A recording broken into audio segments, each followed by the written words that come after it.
Good morning friends, কেমন আছো তোমরা? আশা করি তোমরা সবাই ভালো আছো। শিল্পীস ফ্যামিলিতে আরেকটি নতুন ব্লগে তোমাদের সবাইকে ওয়েলকাম করছি। আজকে হচ্ছে মঙ্গলবার, আর তো ঘুম থেকে উঠেই একটা জিনিস মনে মনে ভাবছি। তোমরা দেখেছিলে আমি কিছু গাছ এনেছিলাম, জবা গাছ, বেশ সুন্দর সুন্দর, মানে সারা বছর ফুল দেবে এরকম কিছু গাছ এনেছিলাম, আর বেশ সুন্দর কিন্তু ফুল ধরছিল। যদিও আমার হাতে খুব একটা গাছ টাছ হয় না, কেন হয় না জানি না, অনেক যত্ন করার চেষ্টা করি কিন্তু কোনো না কোনোভাবে মরেই যায়। আর সেটার অনেকগুলো রিজন বোধহয় এইটাও হতে পারে। আমি আইডিয়া করি, যেহেতু আমি থাকি না, যখন আমি থাকি না তখন গাছগুলোতে জল দেওয়া হয় না, যার জন্য হয়তো বা গাছগুলো মরে যায়। কিন্তু আমি দেখেছি বর্ষার সিজনেও হলেও যদি জল একটু একটু পায় তবু গাছগুলো মরে যায়। তো কন্টিনিউ যেহেতু জল দেওয়া হয় না, তো ভেবেছি কি বলো তো, আবার নতুন করে একটা দুটো করে এনে গাছ আবার ট্রাই করব। তোমরা কি বলো একটু কমেন্ট করে আমাকে বলো তো। গাছ না হলে বলো তো কী দিয়ে ঠাকুর পুজো দেই? রোজই কোথায় ছুটবো ফুলের জন্য? আর কিছুদিন আগে আমাদের এখানে একটা লোক আসতো, বাড়িতে এনে ফুল দিয়ে যেত, কিন্তু এখন না ওই লোকটা আর আসে না। ওনার কাছ থেকে 5 টাকা 10 টাকার ফুল নিলে বেশ সুন্দর পূজা দেওয়া হয়ে যেত। তো এবার থেকে ভাবছি কি বলো তো, যেই গাছগুলো 12 মাস ফুল দেয় এরকম 4-5টা গাছ এনে প্রথমে দেখি তাদেরকে বাঁচাতে পারি কিনা। আর আগের গাছগুলো জাস্ট আজকে না পারি কালকে তোমাদের দেখাবো যে কি পরিস্থিতি হয়েছে। মানে আমি 2 মাস ছিলাম না, মানে এরা ভেবেছে যে সত্যি আমাদের খাবার দেওয়ার মতো কেউ নেই, এইরকম একটা ব্যাপার আর কি। তো যাই হোক, অনেক কথা বলে ফেললাম। হ্যাঁ, কালকে একজন আমাকে কমেন্ট করে বলেছে, দিদিভাই আমার নামটা তো নিলে না। কিন্তু এমন একটা দিদিভাই আমি ভুলে গেছি দিদিভাইয়ের নামটা। হ্যাঁ, সেই দিদিভাইয়ের নামটা না নিলে তো আমি সত্যি অনেক বড় মিস্টেক হয়ে যাচ্ছিল। মামুনি ডেলি ব্লগ, মানে এই দিদিভাই আমাকে এতটা সাপোর্ট করে আর এত সুন্দর সুন্দর কমেন্ট করে না, সত্যি বলার নেই। অথচ ওই দিদিভাইয়ের নামটা হয়তো আমি ভুলে গেছি। কালকে দিদিভাই একটু বেশ আদর দিয়েই বলল যে, কই শিল্পী আমার নামটা তো নিলে না, আমাকে কি ভুলে গেলে? না দিদিভাই, একদমই ভুলিনি। তারপরে হচ্ছে আমার আরেকটা বুনু, তৈমুর শেখ, তার নামটাও আমি নিতে ভুলে গেছি, কারণ ও সব সময় আমার ভিডিওগুলো দেখে আর সুন্দর সুন্দর কমেন্ট করে। অতএব এই মানুষগুলোর নাম যদি ভুলে যায় না, তাহলে সত্যিই খারাপ লাগে। আরেকটা বুনু বলেছে যে, দিদিভাই আমার নামটা তো নিলে না, কিন্তু তোমার নামটা যখন আমি অলরেডি ভিডিওটা এডিট করে ফেলেছি তারপরে তুমি কমেন্টটা করেছো, যার জন্য তোমার নামটা হয়তো মিস্টেক হয়ে গেছে। তো যাই হোক, আজকে তোমার নামটা আমি নিয়ে নিচ্ছি। তো বুনুর নাম হচ্ছে পায়েল ভক্ত বোধ হয়। তো তাও বলবে পায়েল যে আমি ঠিকঠাক বলেছি কি না। তোমার এটা কি চ্যানেল কিনা আমি বুঝতে পারছি না, কিন্তু যেহেতু নাম দিয়ে পায়েল ভক্ত, তো তোমার নামটাও আমি নিলাম। আর এই যে দেখো, সকালবেলায় উঠে বিছানা টিছানা সব ঝেড়ে তারপরে এই যে একটু ফার্নিচারগুলো মুছে নিলাম। বিশেষ করে আমাদের ঘরের খাটটাই, মেয়েদের ঘরের খাটটা রোজ না মুছলেও চলে, কারণ কি ওদের খাটে না বাইরে জায়গাটা খুবই কম, মানে যে মোছার মতো ওইরকম কিছু নেই। হ্যাঁ, তবে সাইডগুলো মাঝে মধ্যে মুছতে হয়, সেটা আজকে হয়নি, আজকে আর করিনি। একদম চলে এসেছি এখানে, অনেকটাই বেলা হয়ে গেছে। মেয়েরাও ঘুম থেকে একটু দেরি করেই উঠেছে, ওরাও ওঠার আগে অনেক কাজ আমার কমপ্লিট হয়ে গেছে। ঘর টর দেখেছো, ফার্নিচার মুছে ঘর টর ঝাড় দিয়ে মানে সমস্ত কাজ আমার কমপ্লিট হয়ে গেছে। তারপর আমি বাসি নাইটিটাও চেঞ্জ করে নিয়েছি। আর এই যে এখানে দেখো, আজকে করছি কি বলো তো, ডালিয়া আর ডিমের অমলেট। তোমাদের দাদাভাই নেই, উনি সকালে বেরিয়ে গেছে, 5টার সময় ডিউটি ছিল, তো সকালে বেরিয়ে গেছে, বলছে আজকে টিফিন বাইরে করে নেব, অনেকটাই সকাল ছিল বলে বেরিয়ে গেছে। তো আমরা 3জন কি খাবো? খিচুড়ি। কিন্তু মেয়ে বলছে মা ঝোলা খিচুড়ি করবে, একদম ঝোলা। ও বলছিল আরও পাতলা করতে। আমি বলছি বাবা তাহলে তোকে চুমু দিয়ে খেতে হবে। বলে তো খাবো, তাও ভালো। তো এই যে দেখো, একটু ঝোলা ঝোলা করে ডালিয়ার খিচুড়ি করে নিলাম। তবে আজকের খিচুড়িটা ঝোলা হলেও কিন্তু খেতে খুব টেস্ট হয়েছিল। ছোটো মেয়ে ঘুমাচ্ছে, তো বড় মেয়েরটা আর আমারটাই বেড়ে নিলাম আমি খেয়ে। কারণ কি বলো তো, আমাকে খেয়ে আবার কাজে লাগতে হবে, কারণ আমি যদি এখন ছোটো মেয়ের জন্য বসে থাকি অনেকটা লেট হয়ে যাবে। তোমাদেরকে একটা বিষয় শেয়ার করার আছে, সেটা হলো পরশুদিন একটা ভিডিওতে আমি কিন্তু রাত্রেবেলা যখন ভিডিওটা এন্ড করি তখন তোমাদের বলেছিলাম যে আমি আর খাবো না, আমার ভালো লাগছে না। এটা বলে আবার ওই ভিডিওর মধ্যেই আবার ওই সময়ে আমি বলছিলাম যে খেতে খেতে একটু টিভি দেখবো। তো আমি জানি না, আমার মাথায় না খুব একটা কাজ করছে না আজকাল। আমি কখন কি বলি, কি বলছি না বলছি আমি বুঝতে পারছি না। তোমরা আমাকে ক্ষমা করে দিও। আমি ক্ষমা ছাড়া আর কিছুই চাইতে পারি না এখন লোকের কাছে, কারণ ভুল বলি, ভুল করি, তারপরে শুধু একটা জিনিসই বলতে থাকি, আমাকে ক্ষমা করে দিও, আমাকে ক্ষমা করে দিও। আমি এটাও বুঝতে পারি জানি না আমার কি হচ্ছে, আমি এই মিস্টেকগুলো করছি, তো একটু আমাকে মানিয়ে নিও। আর জানি না সত্যি বলতে আমি ভিডিও আর কতদিন দিতে পারবো, আমি কতদিন ভিডিও দিতে পারবো এটাও খুব সন্দেহের বিষয়। তোমরা দেখেছো আমি কন্ট্রোভার্সি ভিডিওতে অলরেডি সমস্ত ভিডিও ডিলিট করে দিয়েছি। আমার এত বৎসর 2-2.5 বৎসরের যত ভিডিও ছিল শুধুমাত্র আমার ডেলি ব্লগ ছাড়া আমি সমস্ত ভিডিও কিন্তু ডিলিট করে দিয়েছি। আমি জানি আমার ওই চ্যানেল নষ্ট হয়ে গেছে অলরেডি, আমি আরও নষ্ট করে দিয়েছি, হয়তো বা একসময় আমি ধ্বংসই করে দেব, একদম শেষ করে দেব। তারপরে এই চ্যানেলও আমি কতদিন তোমাদের সামনে এসে ভিডিও করতে পারবো বা তোমাদের সাথে সাক্ষাৎ রাখতে পারবো, এই বিষয়টা নিয়েও আমাকে ভাবতে হবে। তো যাই হোক, দেখো আমি এখানে আজকে রান্না করছি, একটু ভেন্ডি ভাজা করলাম, খাওয়া দাওয়া করে রান্নাটা সেরে নিচ্ছি, তারপরে অনেক কাজ আছে। আর এই যে এখানে দেখো বোয়াল মাছ দিয়ে ওই যে কালকের তরকারিটা মেয়ের এত ভালো লেগেছে, বলছে ছোটো মেয়ে ঘুম থেকে উঠে মা আজকে আবার করো। তো ভাবলাম ঠিক আছে তাহলে আজকে আবার একটু করি।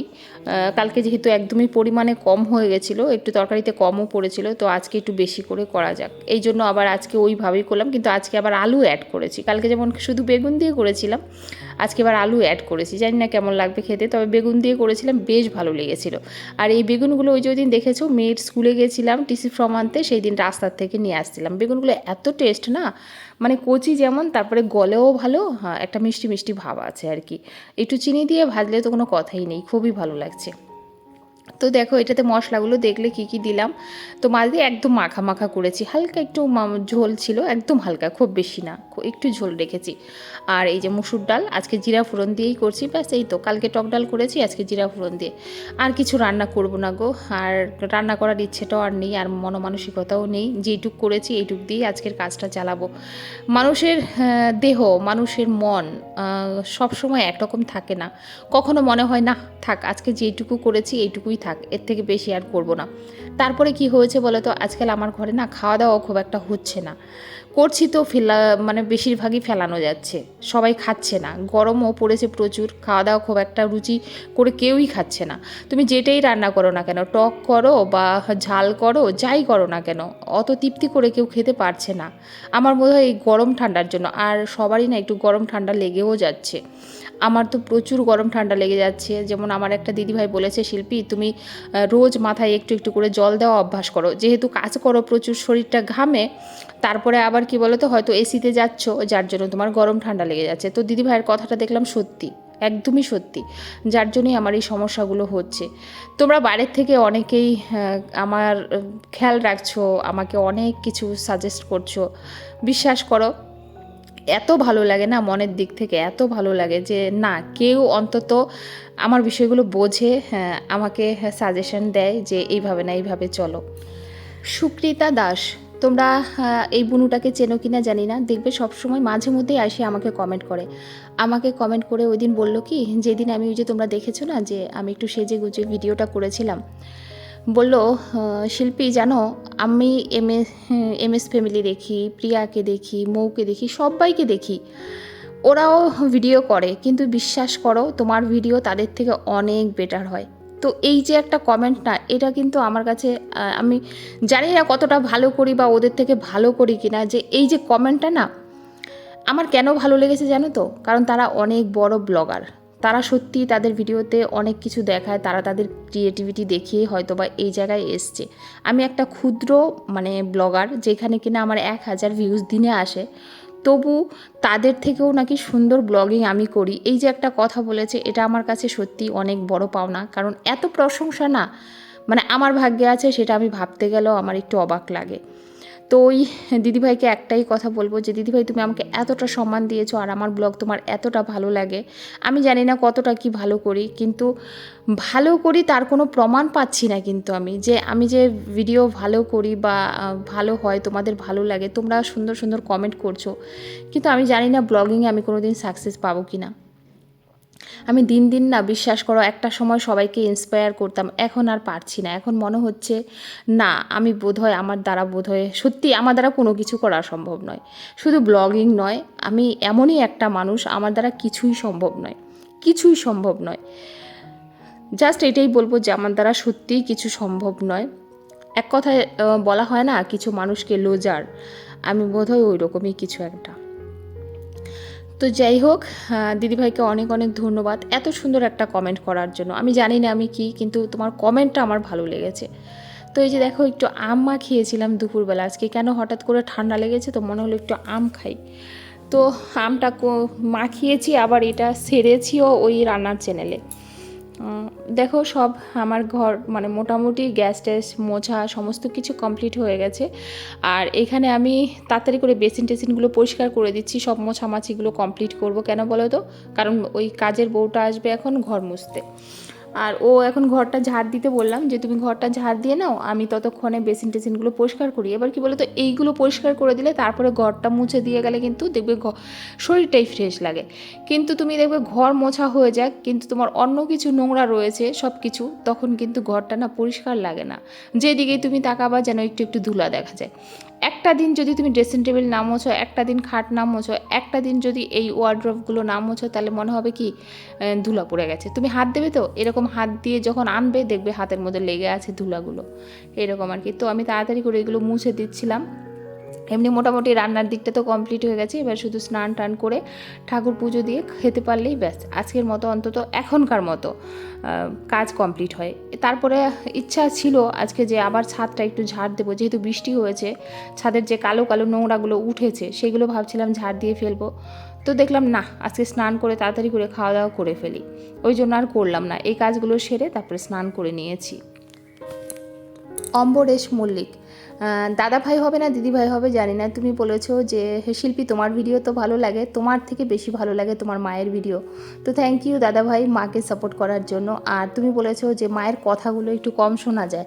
অ্যাকচুয়ালি মাকে আমি ফোনে বলেছিলাম যে মা সবাই কথাগুলো একটু কম বুঝতে পারে। অ্যাকচুয়ালি মা গ্রামের মানুষ তো, কথাগুলো বলে একটু লজ্জা করে করেই বলে, আর মায়ের ভাষাটা একটু অন্যরকম যেহেতু, তাই বলতে একটু সাহসও কম পাচ্ছে। যেহেতু কোনো সময় এরকম ক্যামেরার সামনে আসেনি তো, হঠাৎ করে তো, যার জন্য হয়তো মার একটু মানে একটু সংকোচ হচ্ছে। তো আমি মাকে বুঝিয়ে দিয়েছি, আস্তে আস্তে ঠিক হয়ে যাবে। তো এখানে আমাদের এই যে এই দিদি আমাকে এসে বলল যে বৌদি হ্যাঁ একটা কথা বলবো তোমাকে। আমি বলছি বলো। যেহেতু কালকেও আসেনি, তারপরে আজকে বলছে দোতলাটা সপ্তাহে 3 দিন মোছার দরকার, মানে বলা কথা হয়েছিল। ও 3 দিন তো দূরের কথা, 1 দিন হয় মাঝে মধ্যে, কোনো দিন হয়তো 2 দিন হয়। আর 3 তলার ওই সিঁড়িগুলো মানে সপ্তাহে 1 দিন মোছার কথা ছিল, সপ্তাহে তো 1 দিন, মাসেও বোধহয় 1 দিন হয় না। হ্যাঁ, তো ও আমাকে এসে বললো যে বৌদি আজকেও পারবো না, হ্যাঁ কালকে বুধবার, বৃহস্পতিবার, বুধবার পর পর 2 দিন মুছে দেবো। ঠিক আছে, তোমার যেভাবে সুবিধা এটাই বললাম আর কি। কী করবো বলো, ওর সুবিধা মতোই করতে দিতে হবে, নয়তো ওই যে দেখো না আজকালকার দিনে আর কি বলবো বলো তো। করুক যেভাবে করছে, মানুষেরও তো সুবিধা অসুবিধা আছে, তো সেটা যদি না বুঝি তাহলে কী করে সম্ভব। আমি বলছি ঠিক আছে তুমি তোমার সুবিধা মতো করো। তো চলে এসেছি একদম উপরে, যে জামা কাপড়গুলো ছিল সেইগুলো ভাঁজ করে এবার যার যার জায়গায় রাখবো। অনেকের নামগুলো হয়তো মিস্টেক হয়ে যায়, তোমরা আমাকে কমেন্ট করো, আমি নেক্সট দিন আবার বলবো, কারণ আমি যেই কমেন্টগুলো সামনে পাই তো সেইগুলোই নেওয়ার চেষ্টা করি আর কি। তো তোমরা আমাকে বলে দিও, কেউ কিন্তু ভুল বুঝো না, ঠিক আছে?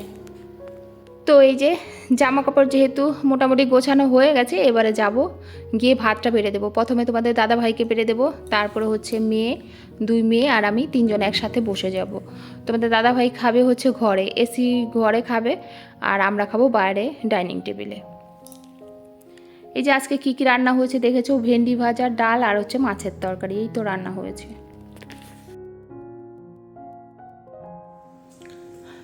তো চলো আজকের ভিডিওটা এই পর্যন্তই এন্ড করছি।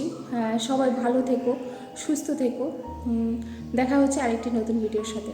ততক্ষণে সবাইকে অনেক অনেক ভালোবাসা। সবাই সবার পরিবার নিয়ে সুস্থ থেকো, আনন্দে থেকো। টাটা।